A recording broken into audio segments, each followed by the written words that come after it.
We have multiple trade updates. The Knicks have been linked to several players over the last few days. They have been working the phones, talking to several teams, including the Toronto Raptors, the Washington Wizards, and most recently, the Philadelphia 76ers. Reports indicate the Knicks checked in with the 76ers on one of their centers, Guerschon Yabusele. We're going to break down all of these latest reports today. But before we get started, guys, about 54% of you watching this video right now are not subscribed to the channel. We are on a mission to try to reach 25,000 subscribers, and we could really use your support. If you enjoy daily Knicks content like this, please go ahead and hit that subscribe button because it could really support all the great content that we're creating for you.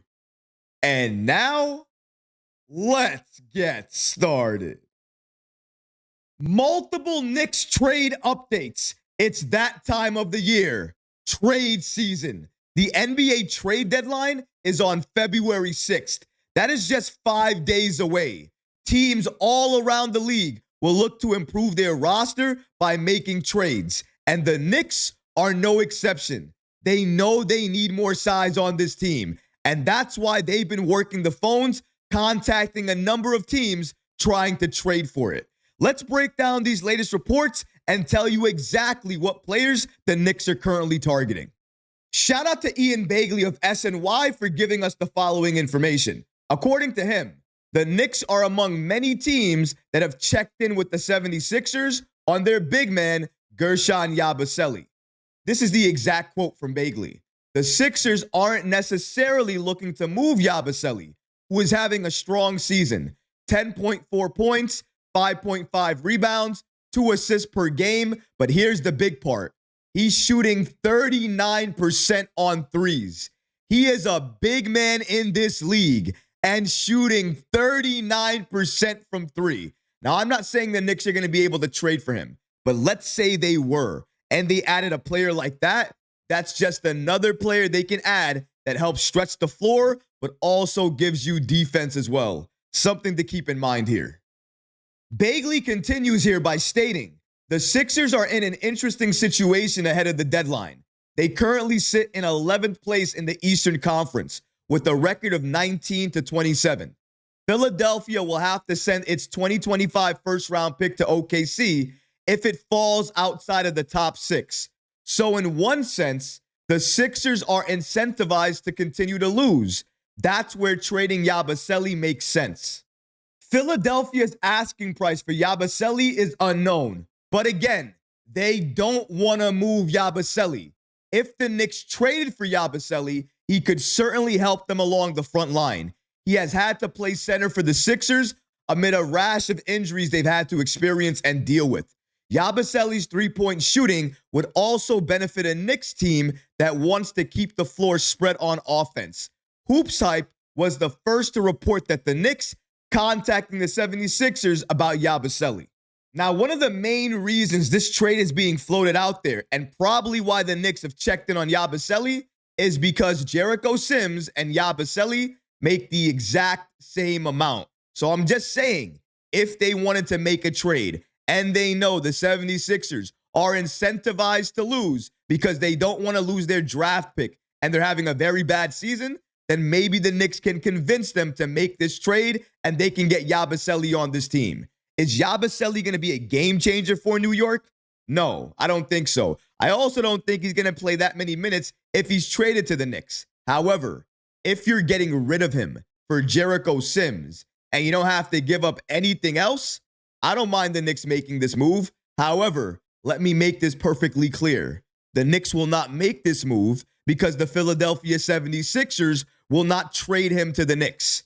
A couple of reasons for that, but one main reason. They're the Philadelphia 76ers. We're the Knicks. We have history. They hate us. We hate them. They do not want to do business with us. They do not want to help us get better, even though they're terrible and likely going nowhere this year.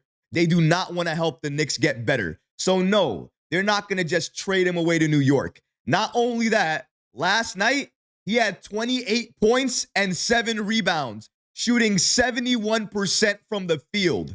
You're telling me the 76ers are going to want to trade him? You're telling me the 76ers are going to give that guy to the Knicks basically for free? Because if you're giving up Jericho Sims only for Guerschon Yabusele, that's a steal, that's a fleece, and that's basically free because the Knicks are not utilizing Jericho Sims at all right now. I'm not going to put it past Leon Rose from getting a deal done with a rival because time and time again, he's proven he can get a deal like that done. But at this point in time, just given the Knicks' assets, where they are, we're talking about the Philadelphia 76ers, and also Yabusele having a very good year, even if he was available. I don't think the Knicks have enough in the tank right now to go out there and trade for him. So even though they checked in on Yabusele, I think this is all smoke. This is being done to put pressure on another team. Who that other team is, I'm not sure about that yet. But I don't believe that Leon Rose and this Knicks front office believe fully that they would be able to get a Yabusele on this team. Then that begs the question, what other teams have they contacted? What other players are they looking to go after, target, and add to this team? If Yabusele isn't a real target, maybe it's just smoke. What player are they really going after? What team are they really trying to put pressure on? Maybe that team could be the Toronto Raptors, because new reports have come out indicating once again that the Knicks continue to show interest in Raptors forward Chris Boucher. Let's break down these following reports as well, too. Shout out to Bleacher Report for giving us the following information. According to them, the New York Knicks have interest in Toronto Raptors forward Chris Boucher as Thursday's trade deadline approaches, according to Steph Bondy of the New York Post. Michael A. Scotto of Hoops Hype previously reported, and we did drop a video on this a few days ago as well, that the Denver Nuggets, Los Angeles Clippers, and the Knicks have trade interest in Boucher, an impending free agent earning $10.8 million this season. Boucher is notably best friends with Knicks forward OG Anunoby, who landed in New York on December 30th, 2023 via trade after being in Toronto for 6+ seasons.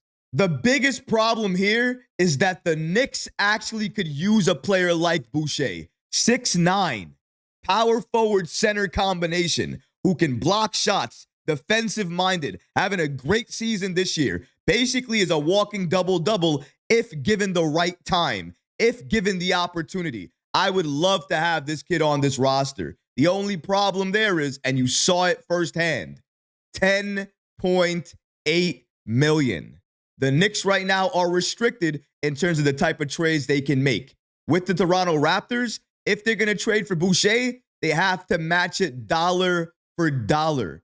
And if you look at their roster, there's not really that many contracts that they have that can add up to $10.8 million. So that means they have to either trade a lot of bench pieces or trade Mitchell Robinson and then take back multiple players in the process. And even in those two scenarios, I don't see the Raptors doing it, and I don't see the Knicks doing it. New York would have to make sure the deal makes sense for both parties. And dealing with Masai Ujiri, that almost is never the case because he's going to want a little bit extra in order for them to close out this deal. And I don't think the Knicks are going to be willing to give up that extra for where they are right now. We are a contending team. We need to protect all the assets that we have. Using somebody like Boucher, of course, it would be great to have him on this roster, but not at the expense of gutting the team. And then after you get him, you have to make other moves as well, too. That doesn't sound like a Leon Rose move. And according to Ian Bagley, an SNY NBA insider, he basically agrees with me and said the exact same thing. While Boucher makes sense, who are you sending out? Ian Bagley on the Knicks' chances of landing Chris Boucher via trade. According to Bagley, it wouldn't surprise me that the Knicks checked in on Boucher. Toronto is known to be taking calls on him. Boucher is an expiring contract. I would expect him to get moved. But for me, I'm looking at San Antonio. The Knicks, I mean, who are you sending out and who is he replacing? It doesn't strike me as the most glaring need. To me, the most glaring need would be a backup five, whether it's Mitchell Robinson coming back or whether it's somebody you have to trade for. So the Knicks have contacted the Philadelphia 76ers, likely for Guerschon Yabusele. I don't know what's going to happen with that, but in my opinion, that report is smoke. Then they contacted the Toronto Raptors about Chris Boucher. I don't think that's smoke, especially when you figure that he's 6'9", he's an expiring contract, and yeah, he happens to be best friends with another player on this team that you just paid. Very, very well, I might add. OG Anunoby. I think all of those things are factors, but I also think his price is another factor. Dealing with Toronto is another factor. He would fit well, but like Ian Bagley just mentioned, who is he going to replace and who are you sending out? Because of that, I don't think that the Knicks are going to go after Boucher as well too. But that begs the question then, who else are the Knicks talking to, and who is the most realistic player the Knicks will add to this team before the trade deadline? Well, I've said it on this channel a number of times, and thankfully, multiple NBA insiders over the last few days have said the exact same thing, including with the New York Post, Steph Bondy. He stated the following about the Knicks and potentially who they're likely going to go after at the trade deadline and add to this team. And it's Washington Wizards center, Jonas Valanciunas. According to Bondy, either way, Robinson is the key to the February 6th trade deadline for the Knicks. After exhausting most of their assets in offseason moves and elevating above the first apron, the Knicks will be hard-pressed to substantially improve the roster in a trade. Robinson could be their best addition if he's healthy, or he could be their vehicle to a trade via his $14.3 million salary. The three other reserves in the rotation are all guards: Shamet, McBride, and Payne. Thibodeau also runs hot and cold with center Jericho Sims. Clearly, the Knicks need more size. That's why Bondy states, one way or another, whether it's with Mitch or with a trade, they are going to upgrade their front court. And if they do improve their front court and they do look to trade Mitchell Robinson, a one-for-one trade involving Robinson could involve Washington Wizards center Jonas Valanciunas, because that does work within the CBA parameters. But here's the thing. Multiple NBA insiders recently have confirmed that if the Knicks do move on from Mitchell Robinson, they will likely trade for Jonas Valanciunas. It makes the most sense cost-wise. It also makes sense because Washington is one of the few teams that can trade Jonas for Mitchell Robinson straight up without having to make the money match exactly. Washington's also tanking as well too, so it doesn't hurt their goal if they get Mitchell Robinson. In fact, it might help them a little bit because who knows when Mitchell Robinson will return. And if he's traded to Washington, Washington might shut him down for the entire season and make sure he's fully ready and healthy to go the next year. And one of the reasons to do that is if they make sure he's fully healthy and he has an impact, they can flip him next season for even more assets. And I'm sure they're thinking about that as well too. Why the Knicks would make this move is if they know Mitchell Robinson will not come back soon, or they know when he does return, he won't look like the same player. It's about who makes sense for this team, their cost, and what Leon Rose and this Knicks front office determined to be a good deal. If that's available and on the table, I believe the Knicks will make a trade. And we have to mention the Knicks working the phones, talking to all of these teams. You have to know a move is coming. The only question is, what move is that? A Mitchell Robinson trade? A Jericho Sims trade? Another type of move?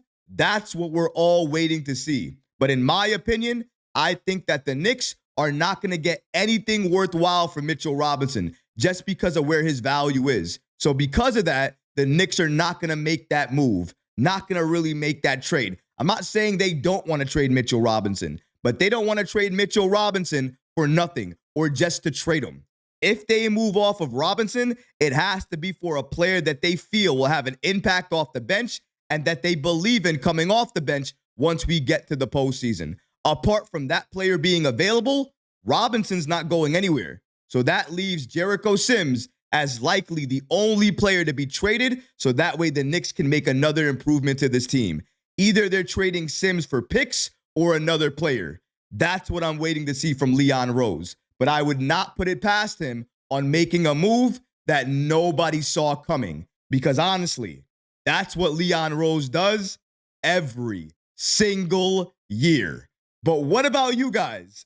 What do you think about the Knicks checking in with several teams about a number of players? Those players including Guerschon Yabusele, Chris Boucher, and Jonas Valanciunas. Let me know how you feel about that in the comments section below, guys, because honestly, I would love to hear from you.